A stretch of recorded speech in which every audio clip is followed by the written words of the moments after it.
So with these changing work environments that we are seeing today, right?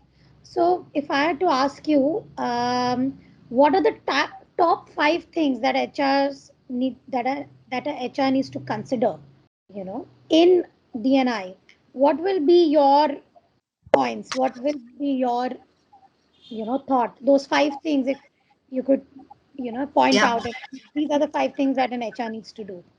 So, firstly, I don't think it's about HR. Okay, so that itself is my first. I think it is HR plus diversity, but has to be driven from the top. Like I said, the CEO plus a head of HR, they need to own it. So I'm actually almost telling you that I'm actually, I'm not comfortable when people say it's an HR. HR needs to do this because it is not their, it is not about, I completely understand. And that's how we all look at it. You get it? Because every time the expectation for such a big shift is needed, it can never happen if it is about somebody's responsibility who's not even responsible for them. You get it? HR has to enable these things, but end of the day, the line manager, business manager, leaders, they need to make all of this happen. So, but I still get what you're saying. So let's look at what I need to give you more from an overall perspective. Okay. Perfect. So, yeah. So one is, do you have enough platforms and are you even listening in to employees? Okay. That is the first thing. That is anybody, right? It has nothing to do with, because every employee is in some form, is part of DNI in some way, right? I mean, because inclusion is inclusion. I mean, whoever you are. So it is about how, is your organization geared to listen to everyone? I think listening is the most, underrated, uh, or sometimes even overrated aspect, but it's very important. It's required. So that's the first one. The second one is, once you listen, right? How are you bubbling them up as key areas to even bring it up to the right people in the organization? And I think that's the role HR and the leaders and all that need to do, right? Because one is listening in. So every employee will say, yeah, I went, they said if I had an issue, I need to put it here, or if I want to speak about something, I can say it here. The question is, what did you do after you gave them a space to voice their opinions, right? Or voice their concerns? What did you do with that? So listening, and then a combination of allowing employees to voice, which then you listen to, and then what did you do about it? Okay, now all these three things have to come together, and will happen only if your employees feel that they have a psychologically safe workspace. And again, I'm stressing on this point because with the pandemic and so many things that have happened, all of us have undergone so much change, actually. It's not just organizations, it's individuals as well. So in this virtual world, or even when we go back to work, or when we were at work, how safe did employees feel, not physically but psychologically, to even bring these things up about who they are and be comfortable about it, and not be worried that somebody's bias will not allow them to succeed? These are like, it's a big thing. So then how do you break it up into smaller things and have actions and drive it? So I won't say 5 things, but I really think it's about psychological workspace, a safe space which allows you to voice your opinions, your employees, and then you listening to it, and then you taking action on it. And if that cycle can just sort of continue, I feel, that would seem like an organization that's truly, doing, making that shift happen, Ananya. Right. Right. So, Shruti, I was reading of these 3 indicators, right, which are um, 3 indicators of DI, basically. right? Which has been called as fairness of opportunity, openness, and a sense of belonging. And so how are these three factors critical for an organization's well-being, right? And how can they drive real success, right? As you know, we have covered a lot of points on these above, right? But is there something else that you would want to add on? Um, yeah, actually, just just some thoughts around. Uh, we just spoke about it today in this whole pandemic and work from home or hybrid situation. Whichever organizations, there is a lot of disconnect, right? That employees are feeling. It comes back to your 3 points. So all that I'm going to be telling you, just think about it from your the 3 points you just mentioned, right? About fairness of opportunity, openness, belonging. So think about it, okay? Because belonging itself is questionable today, right? Because you're not going to a physical space. You don't meet your manager in person. Many times you're not even doing video calls, right? So who are you feeling a belonging to? Right? So that itself. So what can organizations do? What can managers do? What can leaders do? What can HR heads almost drive? To ensure it happens is ensure that you definitely make your employees feel recognized. When they do well, connected, heard. Some of the things that we spoke about. So I feel this is that time when you've got to double it up. You have to do more. Doing more is still less. So that's one. Second is this whole concept of YOLO, where you only live once, which is all triggered by this pandemic, right? So everyone's like, let me just do this because who knows what's going to happen. So I think there also organizations need to really think about how the change in workforce is happening. And why is that connected? See, the disruption is happening around us, right? Which means uh, we used to go to office every day. Now we'll go sometimes. Okay. So people have already thought, oh, the pandemic is here. I don't know if I'll be around tomorrow, which means should I be only thinking about work, or would I want a holiday? Will I want to take a job which is part time, which only requires me for some expertise, and I'll have a second job, and I will. So I'm saying organizations have to almost start thinking about these things. Their employees are not going to work and do things the way they always thought they were, right? So your existing job descriptions and job roles, and just the way you did everything, you need to start thinking about how you will look at this new generation of people. And now this new generation of people is not just your young people. It is everyone who went through a pandemic in some form has thought about looking at life differently. So how are organizations going to think about it? And by the way, it completely connects to your diversity point, right? Because people are now thinking different. This is where that whole cognitive diversity piece also comes in. So that's the second piece. The third is, of course, your leaders. So many rumors floating around, and pay cuts are going to happen, and permanent work from home if you take. This is these are recent things. The Google announcement and all had happened, right? That Google will do it. So today I see a lot of people panicking around these kind of things. So I'm saying that, see, these are because if you communicate at the same time to everyone, this is where your fairness comes in, right? You had that point. So I'm just giving you different examples of where disruption is going to happen for sure. What are organizations already doing to think about it? And it completely connects to diversity and inclusion. So that's what I would say, Ananya. When I think about these three things that you asked me, these are just some examples for that. Mm-hmm. So,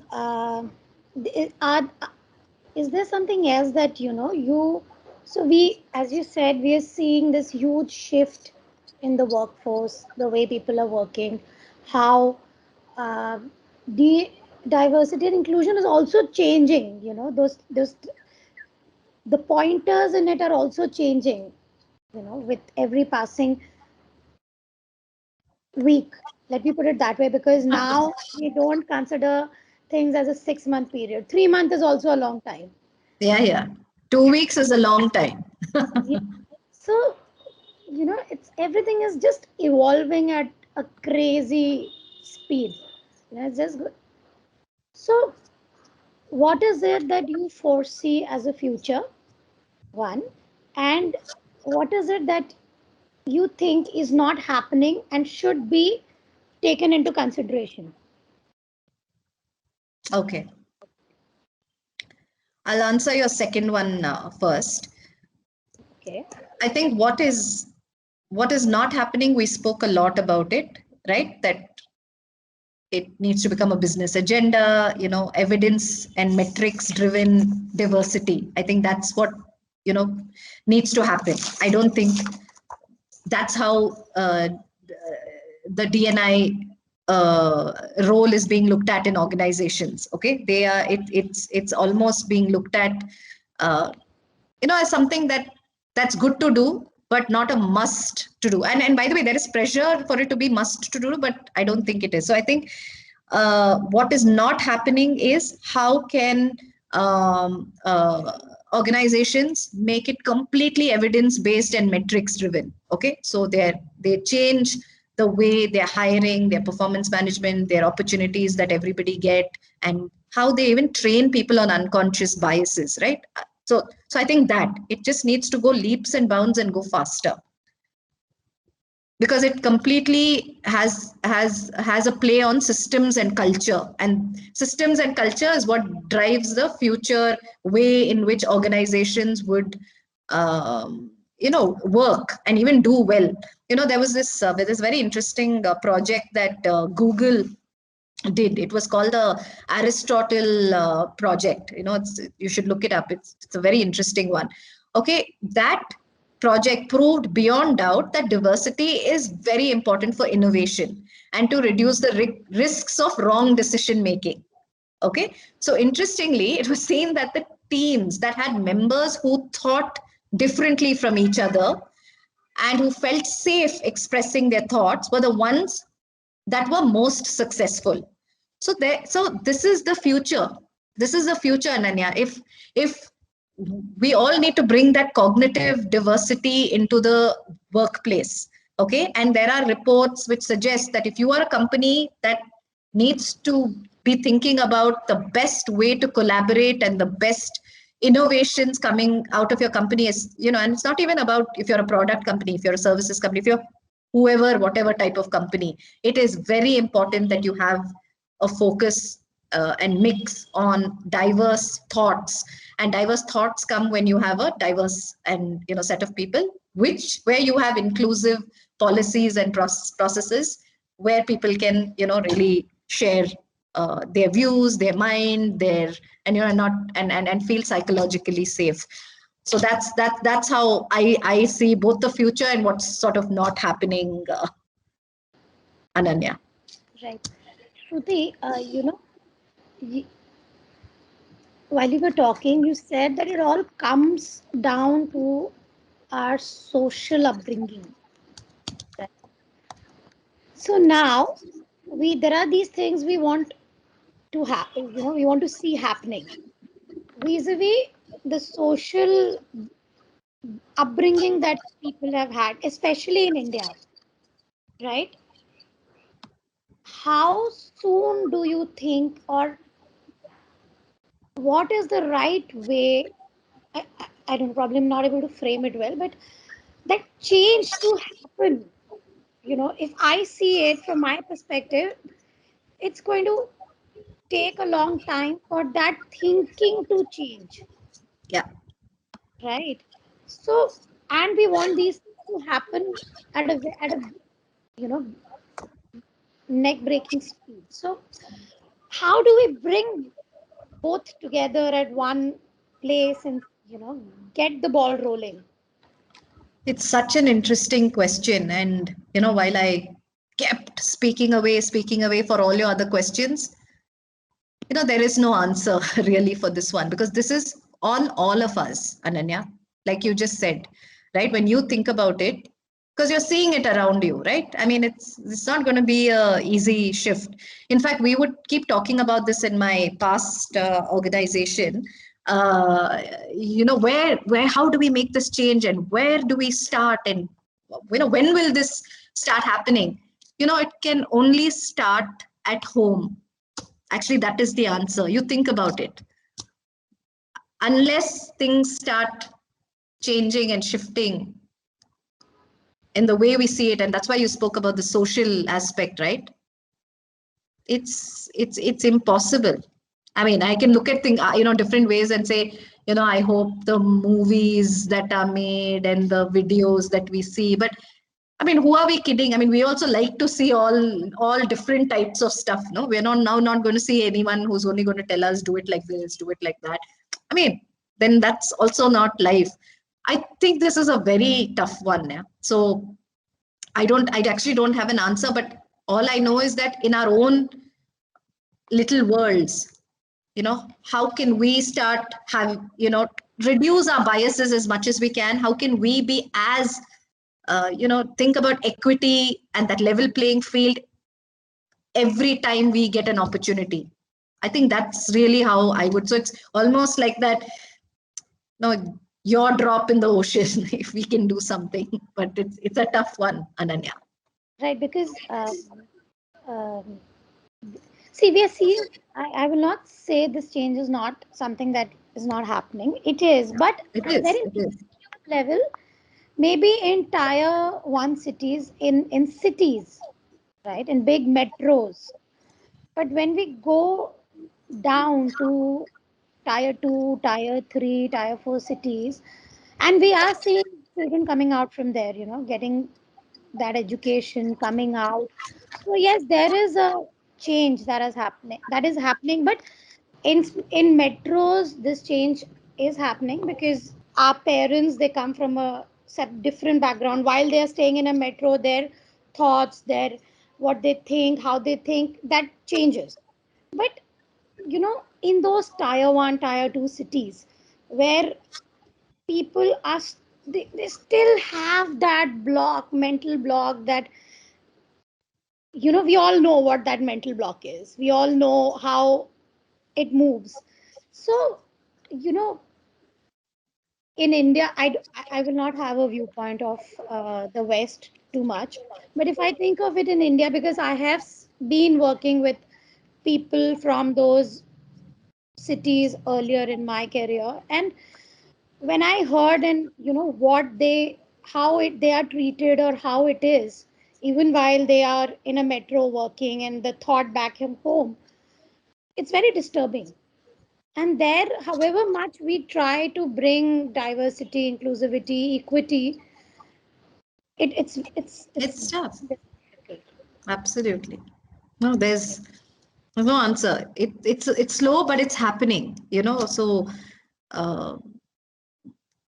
a lot of the examples, like even if you look at sport, that's a great example, right? All these tier 2 people who, the examples that went to the Olympics, and look at what they're doing, and then they become examples for girls all over, in terms of in our country, of what they can do. Not forget girls, even a Neeraj Chopra, even whoever. So I'm thinking that's how things are going to change, right? I mean, so if you have to take each, I think it's each world or domain, and look at it. But yeah, I mean, we're getting there. I think the change is happening.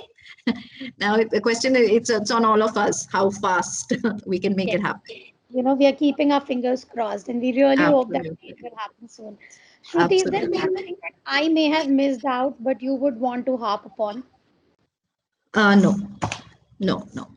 We didn't really touch upon. No, nothing. I, if you had asked me for an example, I just actually had a interesting example of just women engineers.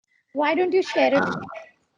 But I don't know where you'll fit it in. That's why I'm just wondering. No, it's just an example, like when people, like in organizations, right? So the example is, this was a high performing team, and then there was this woman engineer who actually found a mistake in calculation of one of her male colleagues, and and it so happened that the entire just the approach to the fact that this woman engineer was super bright and obviously found it and called it out was not looked at in a way to encourage more and more people. They just looked at it as as a gender bias issue.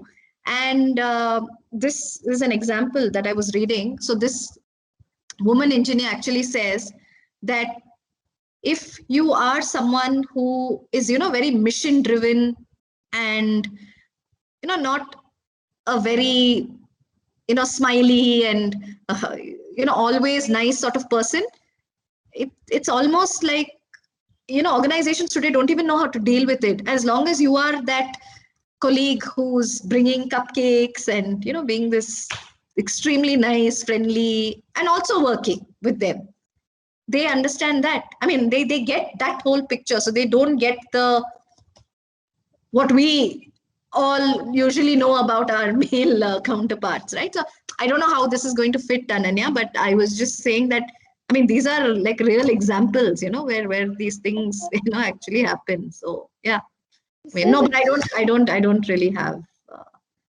Great.